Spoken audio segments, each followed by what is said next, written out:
Welcome to Spotlight, where each week a guest takes center stage for an intuitive tarot reading. You'll get a front row seat to a real recorded session as we explore the magic of tarot together. My goal is to create a space where we navigate challenges, uncover fresh perspectives, and reconnect with inner wisdom, giving you a glimpse into what it's like to receive a reading with me. Interested in being a Spotlight guest? Just fill out the application below and I'll be in touch about getting you on. Now, without further ado, let's meet this week's guest. Thank you so much for joining me for another episode of Spotlight, which is part of my Spirit Journey Collective podcast. I'm so excited that you're here with me today, and I have a wonderful guest. Her name is Tena, and she's from Croatia. And yeah, I'm so excited she's here. We're going to be focused on a career-focused reading. And first of all, thank you so much for being here today, Tena. Thank you very much for your reading and for having me. Yeah, thank you for joining me today and being a featured guest. And so, yeah, while I go ahead and shuffle and work on laying out the cards, why don't you share with our guests a little bit more about you, whatever feels relevant, if you want to share what you offer, quick backstory about who you are. Okay, thank you very much. I'm Tena. I help people to break free from the victim mentality and turn their dreams into reality. Through my own victim journey, I learned the patterns in a victim game, how we switch between roles of victim, villain, and savior. And now I help others to clear the triggers in their field so they can live life more fully without triggers and simply have a harmonious relationships with themselves, with each other, and collectively. And I wrote the book, Victim Game in Everyday Life. It will be available in English language hopefully soon. However, I have a free ebook that is called Victim Game Uncovered, and you can download it free on my website, tenasatits.com. And also, if you register for monthly calls, you can receive each month free clearings, group clearings, and after the group clearing, we have a one-on-one mini trigger release session. So there are much to you can benefit from visiting and subscribing to my email list. And I'm so happy to be here. I thank you very much, Sarah, and to all your listeners. Thank you, Tana, for explaining all of that. And I think it's beautiful work that you're doing because I feel like it's so easy for us as humans to fall into the victim mentality, and realizing that there's another way is just so empowering. And so I think it's beautiful what you're doing. Um, so I went ahead and pulled cards. Again, it's going to be focused around your career. And it's 7 cards. It's my higher self spread. So I'm going to go over a theme, past, present, future energies, and then higher self messages as a whole. And then feel free to, if you want to comment as I go, just interrupt me if I keep talking. Because once I start talking, it's just kind of like the channeling part, and it's not going to mess me up. It's just sometimes I just get into the flow and I don't stop. So it's up to you if you want to just listen and then comment on the end, or if you want to comment as I go, or if you have questions as I go, please do not be afraid to interrupt me. Okay, I'm ready. Okay, perfect. So starting with your theme, which is a little interesting to me, but I actually pulled 2 cards for your theme because I wanted to pull a clarifier just to understand it a little bit better. Your initial theme is the 5 of Cups, and the clarifier I pulled for that is the 8 of Swords. So what's interesting right now is the theme of your career or business is actually grief at the moment. And so it's saying that there's some aspect of grief that hasn't been processed. And usually grief, it can show up in many different forms. I mean, it could be the loss of a loved one. It could also just be maybe something that didn't turn out the way you hoped it would, right? It could also just be losing the perspective of something, or maybe it turned out differently. But it's usually just this feeling of you didn't get something that you were hoping to get, or you lost something that was important to you. And so the theme is loss. And with the 8 of Swords being the clarifier, this one is saying that on some level, you feel a little bit trapped with dealing with the loss. Like I feel like you acknowledge it, you know it's there, you hold space for your grief, but you don't know how to like transcend it, is kind of what I'm feeling. Like that's the part that feels a little bit. Again, this 8 of Swords is all about the mind. It's how you're seeing your situation. It's not the real situation because just because you feel trapped doesn't mean you are trapped. And so, and which you probably know this because you teach victim mentality and how to break away from that. And a lot of that is in the mind, right? It's a lot of how we see things in perspective. So the theme, the very starting theme is that there's some kind of grief that's in the business world for you that you haven't processed yet. And on some level you feel stuck. And so Mhm. the Eight of Swords, it really just says, first of all, you're not stuck. It's just, I like to use the analogy of it's like you're trapped in a room and you're trying to break down this door and it's not budging. I'm feeling the whole day.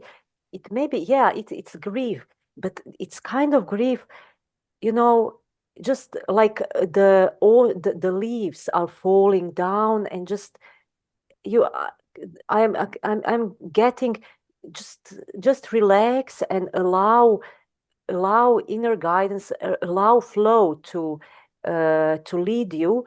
Maybe it's about, when I want it, okay, I want this, I want that, but actually it's not for my highest path. It's something like maybe ego, stubbornness, personality, something like I really have to let go of final um, I want to be that way or no way, some kind of pattern, determination, and allow myself to be guided with divine, fully guided with the divine flow, fully flow with divine. And it doesn't matter anything, marketing metrics or something like that. I feel it doesn't matter. And the message, what I'm actually getting what I got just from you, from this, what you said, is it doesn't matter. Just be you, and things are opening like this moment, you know, because people in marketing focus on like it's something in determination, I feel. But please continue. Maybe I will get a deeper clarity. Yeah, well, what you're describing, which actually does align here, is more like an ego death. Is letting Hmm. go of, that control aspect that again we all have, and learning how to surrender, which makes a lot of sense from this aspect because the grief is like the death, right? Is that you have to let go of that control and that need to, we think we want certain things, but then when we actually relinquish it, other things come in that are even better than we could have ever imagined, right? And then the Eight of Swords, the biggest invitation of the Eight of Swords is realizing that there's many avenues forward and getting like that bird's eye view versus feeling like you're stuck in the trees. And so I feel like that makes a lot of sense, is it's just this sense of like learning how to see all the avenues without feeling like you have to pick one or it has to be one way. It's like, it could be however I'm going to be Oh, guided. oh, got it. I just got this message. It's like all the way of pushing, doing 3 hours working on that, finishing tasks. Like I have to let it go and follow the energy fully. I was like disciplined and programmed. I have to feel this kind of tasks. But maybe what you're saying, the message is let go of needing to work with force. It's not. It's exhausting. It's exhausting, but just allow to come, to magnetize. That's what I'm getting from your words. Yeah, I could definitely see that. And I would say that the grief piece is the letting go. It's the trusting the process and, again, letting go of a piece of yourself that feels that need to control it, right? And it's learning how to Indeed. release that part, which has probably been with you your whole life. So there will be some grief around it. Um, Looking at your recent past, we have the King of Wands. And this is interesting because usually I see this one more in the present or future than I see in the past. So that tells me that there's been moments in your recent past with your business where you really felt, I would say, in completely in your flow, where you felt like the sky was the limit, nothing was holding you back. You were completely comfortable with creating you're like your own instead of following other people's footsteps, you're creating your own trail. And you're like, well, I'm going to do it the way that I feel called, even if everyone else is going the main way over here. I'm going to go make my own trail this way. And so I feel like this is almost more of a reminder to you that that fire and that passion and that leadership that used to in the past really drive you. It's still there. It hasn't gone anywhere.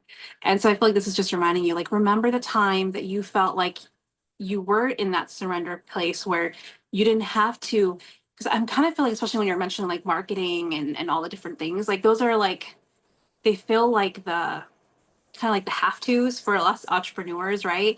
And there's a lot of ways they tell you you should do it, and so it can feel overwhelming when it's like, well, you should do it this way or you should do it this way. And I feel like this is just reminding you that there was a point in time where you didn't feel like you needed to do the cookie cutter marketing. You just kind of listened to yourself, listened to your intuition, and doors just naturally opened.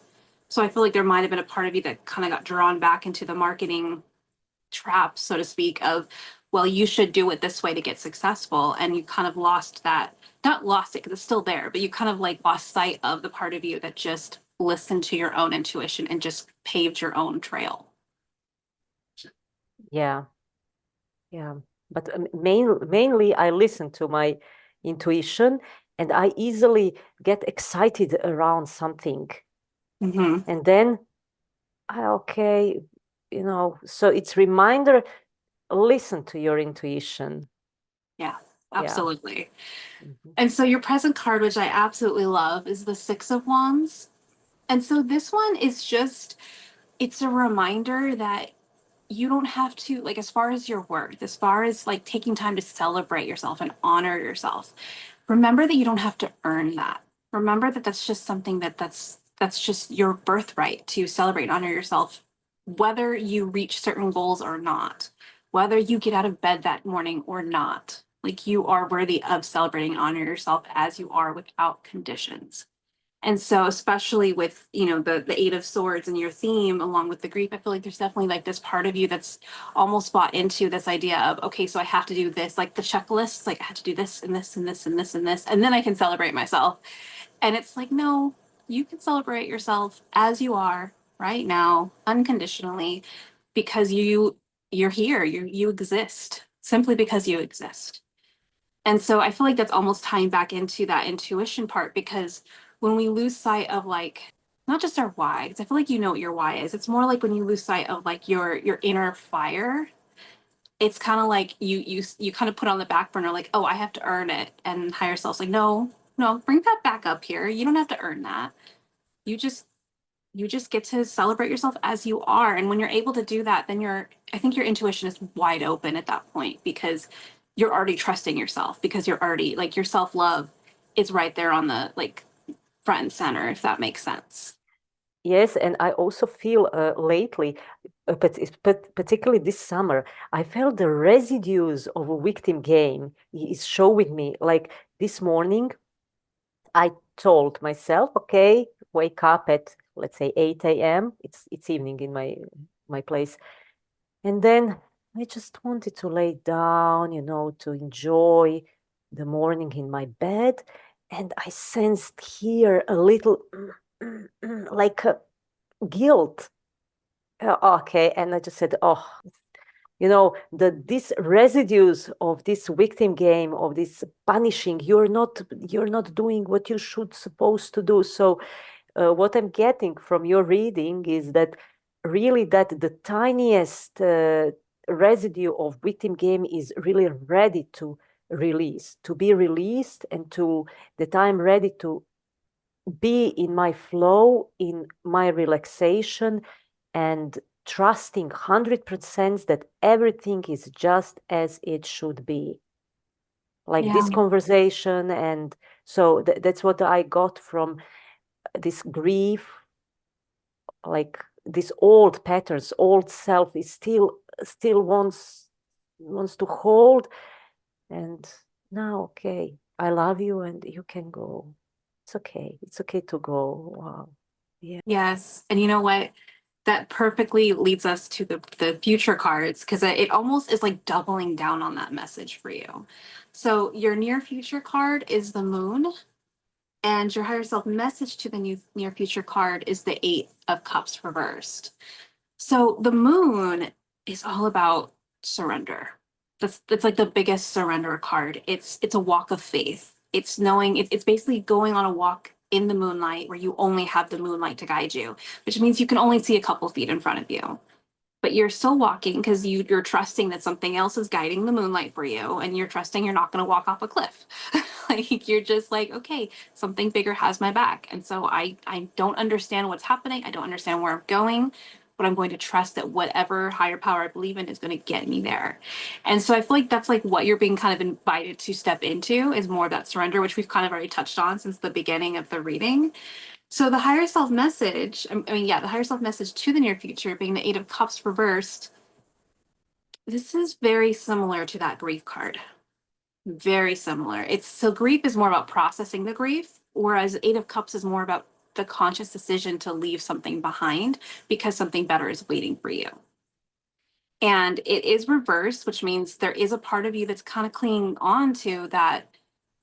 So if the grief represents letting go of like that ego death and letting go of the victim mentality and releasing it so you can surrender and trust the process, the part of you that's still like afraid to let go.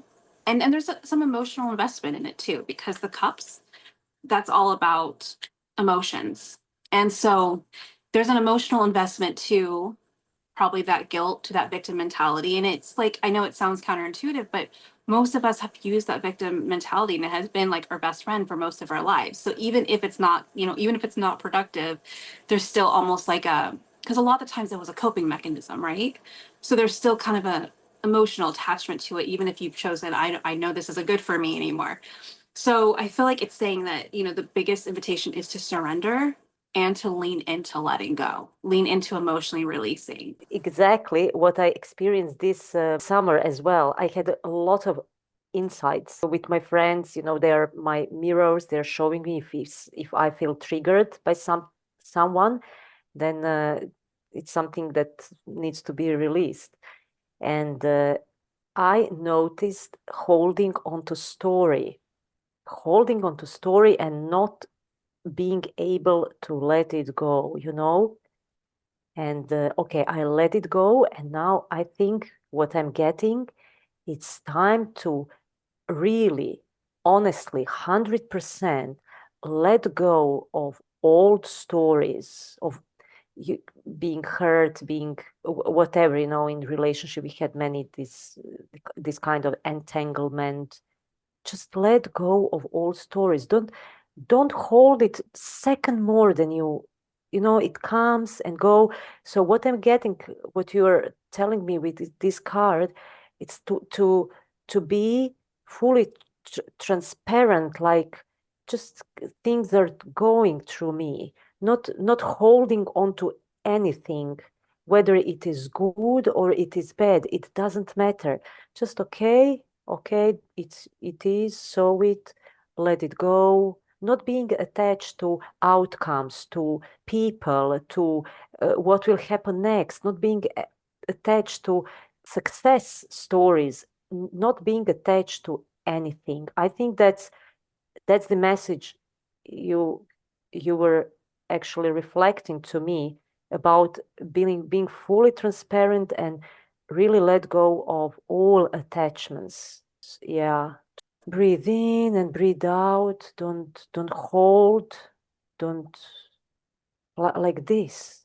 Can definitely see that. And especially with that Eight of Cups, it is about releasing emotional attachments. I mean, it could just be one attachment, it could be several, but if in this case, if it's more of that, because that's what victim mentality is. It's storytelling, right? It's the stories we tell ourselves Indeed. around, whatever the situation Indeed. is. I'm getting what is underneath your words, releasing emotional attachments.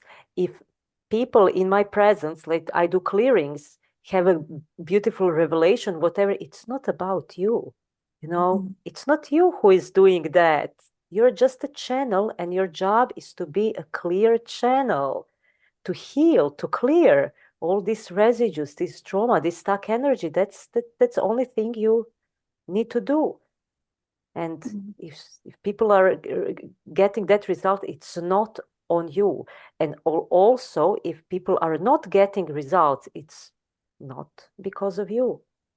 You're a Right. clear channel. So that's what I received from you. So thank you for showing me that. So there's two more cards here, and I feel like this is more like kind of the tool belt to help you through this? Because I mean, it's really easy to talk about releasing attachments and ego deaths in theory, right? But experiencing it and actually doing it are two different things because it's not always as easy to just do it, right? That's the work. And so I feel like this is more like the tool belt to help you lean into that release. So the next one is the the Ace of Swords reversed. And so I love that this is reversed because it does show that you have a really solid awareness. So it is saying that you understand that like the biggest tool you have to release and to lean into surrender is your mindset. That is the biggest tool to work in your favor because the Ace of Swords is all about the mind and how we use it. And so it can either, in the victim mentality, right? It's more when the thoughts, I like to call it the negative thought train, will just take over and spiral and you just kind of lose control of it, right? So for you, it's like you're really good at catching your train. Like when your train starts to spiral, you're like, oh no, we're not going that direction. We're gonna go this direction and using it more for you than, against you. And so I feel like it's letting you know, like, first of all, like your mind is your biggest tool. You're already using it correctly, and to just keep doing that, keep being aware, keep being mindful. Like that's going to be your biggest tool to catch yourself so it's easier to let go and release, even if it's just in like baby steps, right? When you're like, oh, no, I see it now, that I'm going to release. And then the next thing unfolds and you're like, oh, I see it, release, but being able to be aware, present, and mindful of that. And then the next one is the Queen of Cups reversed. And I feel like this is just kind of leaning more into that surrender energy that like, but this is more, so there has been a lot of, you know, um, surrender, following higher power. I feel like the Queen of Cups is more about like just rooting back to yourself on a very deeply emotional level.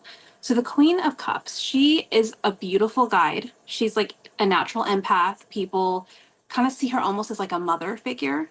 So, people come and share what's going on and you tend to be that wise like feminine advice for those that need you, which makes a lot of sense with the work that you do.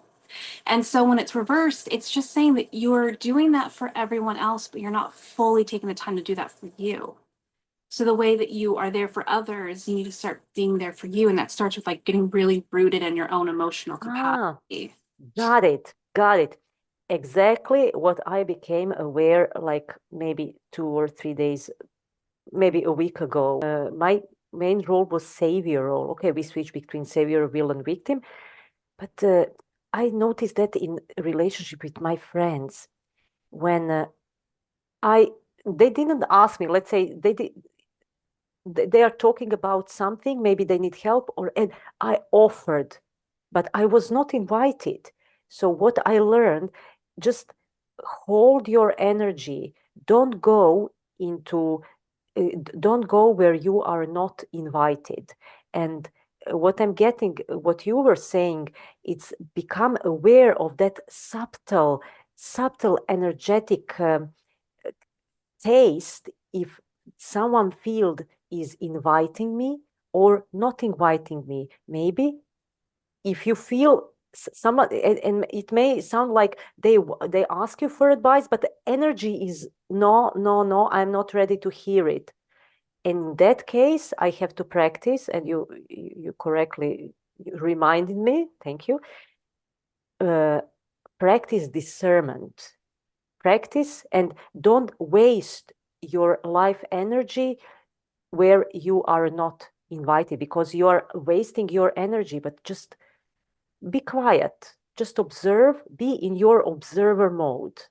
I believe that's the most important practice I need to do in next, to be an expert, to be a neutral witness.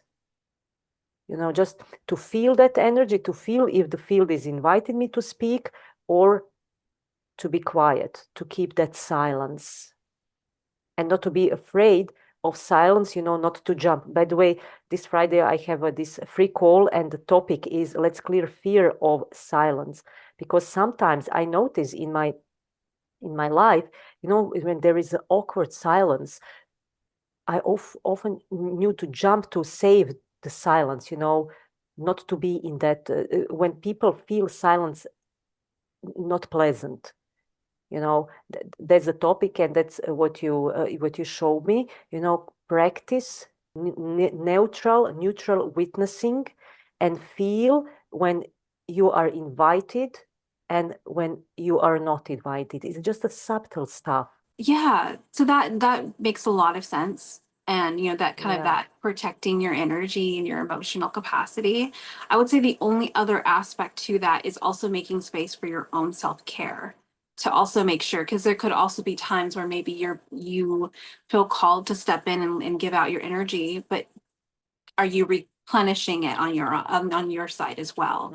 So Mhm. kind of that's the only other thing I'd add to that. But otherwise, yeah, being able to have some boundaries, some emotional boundaries to protect your energy, and because it doesn't always, like you said, some people are not ready to hear advice or you know um, feedback on their situation, right? And then that can affect your own energy when it comes back at you, when you could kind of feel it wasn't invited or welcomed. Yes. So I would Yeah. say, as a whole, a lot of what I'm getting is just this huge invitation for an ego death. And which comes with, like you said, letting go of victim mentality, letting go of stories and narratives, and that's going to come with grief. There are emotional attachments that you're being called to release, and through that, the biggest invitation is for you to surrender. Remember to listen to your intuition, follow the passion and what lights you up, but don't feel like you have to do it in a cookie cutter way, right? Taking your own, like, blazing your own trail, and just remembering that your mindset and your emotional capacity is really your biggest tool through those things. Thank you.